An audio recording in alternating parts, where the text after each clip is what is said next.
The Handmaiden, 2016 Korean film made by an acclaimed director, Chan-wook Park. It's been described as an erotic psychological thriller, and as wild as it may seem, it's rather accurate.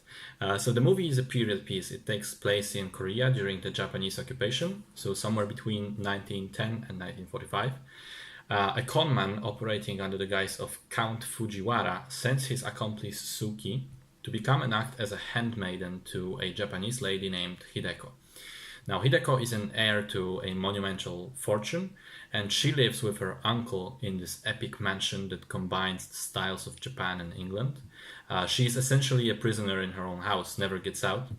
And Suki's real job is to become her friend and make her fall in love with the Count, who in the meantime begins to show up more and more around the house, and he tries to seduce Hideko. The end goal being, of course, taking over the family fortune and running away with the money. However, as Hideko and Suki get to know each other, they become closer and closer to each other, and they begin developing a bond.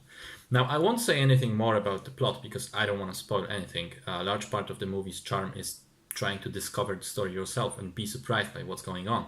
Because the setup I've given sounds a bit generic and you can kind of guess where it's going. And the story does in fact move predictably until about an hour in, when something happens and then the whole thing is just completely turned on its head.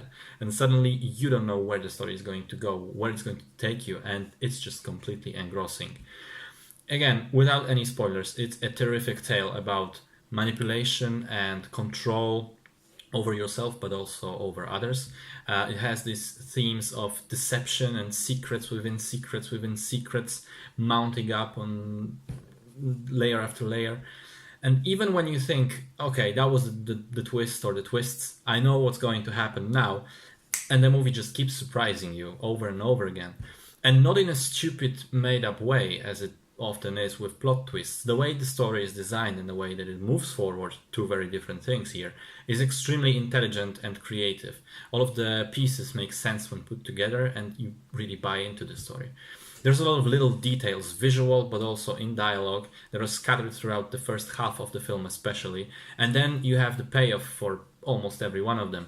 Here a line is referenced, here there will be a visual comeback, then something that a character has said or done previously makes much more sense now with the new information. It's all crafted really, really well with all these callbacks. I found it quite impressive.